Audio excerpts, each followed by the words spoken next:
Hello, my beautiful souls. Welcome sa ating tarot reading sessions. Keep in mind, general reading po ito. Maaaring mag-resonate, maaaring hindi. Kunin nyo na lang po kung para sa inyo and leave the rest. Maaaring mag-shift sa energies or magkabaliktad ang sitwasyon.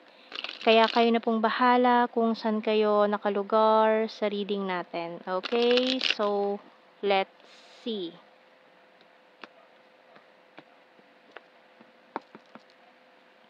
So we have here the Page of Wands. Wow! And the Wheel of Fortune.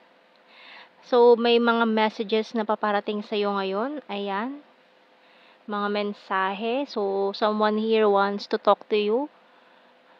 And tingnan pa natin. We have the Strength card. So maring may strong Leo placement dito sa taong ito or maring ikaw. And wow! 8 of Wands.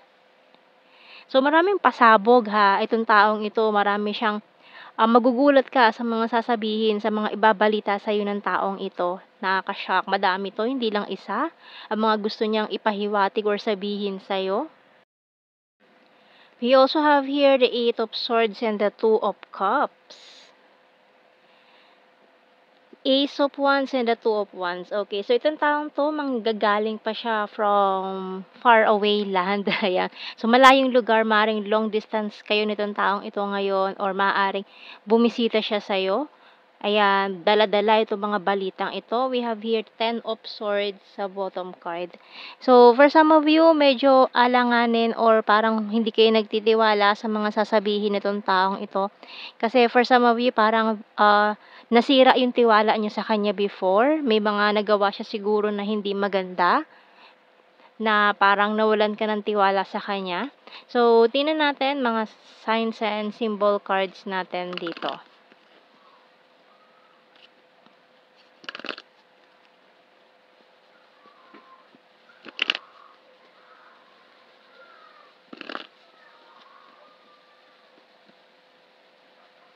So, we have here the key and the crystal ball or glass, coins, coffee, and tarot card. So, yung bottom card, newspaper. So, ayan na nga mga balita. Maring good news, maring bad news yung iba dito. Ayan. So, tingnan natin. Kung ito ay isang twin flame connection, maaaring nagkaroon siya ng karmic partner before. Ayan, with this 2 of coins energy natin dito na may pinagpilian siya or na-confuse between two persons na maaaring isa ka doon sa mga naging option niya na yon. Pero isa yun sa magiging balita niya sa'yo, maaaring wala na yon or tapos na yon or natapos na yung kabanatang yun sa buhay nila with the 10 of Swords natin na maring completed cycle na yun. So, tingnan natin anong message ng Archangel natin dito. So, we have here Nurture by Archangel Gabriel. As you nurture a child, you nurture your own inner child. Both activities are important for you right now.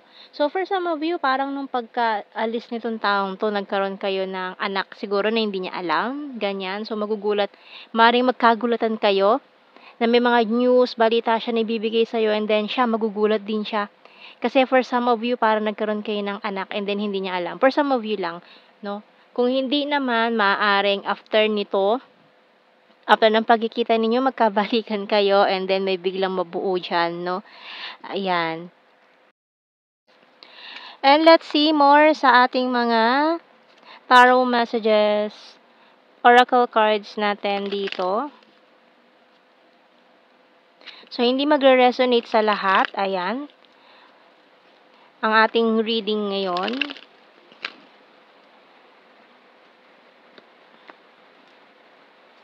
So, we have here, you excite me. So, kapag iniisip niya yung araw na yun na makikita ka na niya, sobrang na-excite siya. So, I'm addicted to you. Oh. You're so sweet and caring. Moving forward. So, maring for some of you, naka-move on na kayo sa taong to nakalimutan nyo na no? And then, out of the blue, bigla siya nakipag-usap, bigla siya nakipag-communicate, bigla kanyang hinanap. 'Di ba parang nawala na siya sa sistema mo tapos biglang gano'n. Magkakagulatan pa kayo. We have here, "I'm proud of you, letting you go, walking away. It hurts so badly and can you forgive me?" So ayan, isa sa mga gusto niyang sabihin na, gusto niyang mapatawad mo siya sa mga nangyari before, past is past na daw. Pero for some of you kasi masakit pa rin yung mga nangyari, ayan, and husband-wife material. Or for some of you, kasal kayo ng taong ito, ayan. So, tingnan pa natin, kaya may mga children involved sa reading. So, tingnan natin. More messages natin sa The Hidden Truth, Oracle cards. I want you.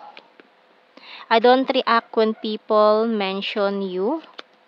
Just being near you is intoxicating. Kasi siguro yung mga nangyari dati, parehas na naging toxic yung sitwasyon. Ayan. I left when I saw you with someone. So, may third party nga in the picture sa energy ng Two of Coins natin. I'm starting to understand our connection. I left you before you could leave me. Kasi parang inunahan ka nito eh. Kasi alam niya na iiwan mo siya kapag nalaman mo na may iba siya. Kaya ang ginawa niya, siya na talagang umiwa. Siya na yung lumayo, no? Ayan, and I wish I could share my good news with you. Ayan, no? Marami talaga siyang gustong sabihin good news. So, more on good news. Ito mga gusto niyang sabihin sa'yo, kaya siya makikipag-usap this time. And I hid who I'm really am from you. Ayan, bottom card, it was my fault but I blame you. So, pwede magkabaliktad ang sitwasyon. Maring for some of you, nakipagrelasyon ka sa kanya nang hindi mo alam na may ano na siya, other partner, or worst, may family na pala itong taong ito nang hindi mo alam na nakipagrelasyon siya sa'yo. And then, bago mo pa malaman lahat-lahat, umiwas na siya, no? 'Di ba? Na bahag bigla ang buntot tapos umiwas na. And then ngayon, gusto niyang i-share sa mga good news, siguro nagka-settled na, ayan, or nagkaroon na ng separation or annulment or kung ano man, divorce or kung ano man yung ginawa nitong taong 'to. If gano'n, kung baliktad. So, puwede kasi mag-jumble o bali-baliktad ang sitwasyon. So, bahala na kayo kung saan kayo nakalugar do'n sa reading natin. So, kuha tayo ng mga initials natin dito. Pero mukhang isa yun sa mga good news na sasabihin niya sa'yo, na gusto niya sabihin na yung third party wala na siya sa picture. Ayan, wala na siya sa buhay niya. We have B, G, K, I, C, N, Y, A. Letter E. F, P, bottom card. So, let's see sa ating blue card. We have here mirroring, deception, and jealousy. So, maaaring mga nagselos pa sa third party, mga ganyan-ganyan, mga deceptive person, or maaaring very deceptive yung person niya, kaya naghanap pa siya ng iba, kung ganun ang nangyari. So, tingnan natin sa general signs and the messages natin.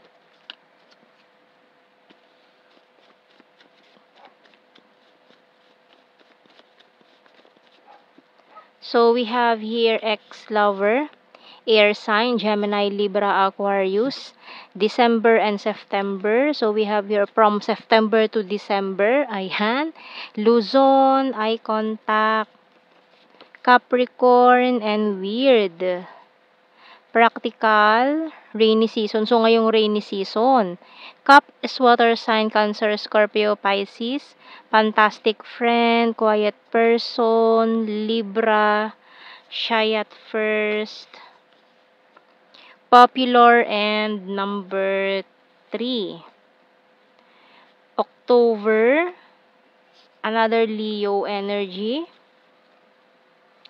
Full of charisma, divine masculine, Aries, Virgo, Aquarius, past person, logical, another mirror card, air sign again, Gemini, Libra, Aquarius.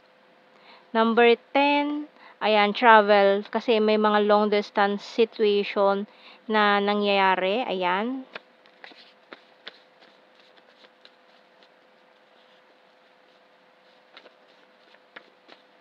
So we have here Selfieholic, Sagittarius, and Animal Lover. So, yan ang ating reading, my beautiful souls. Thank you for watching. Take care and God bless. See you in our next reading, guys. Bye-bye.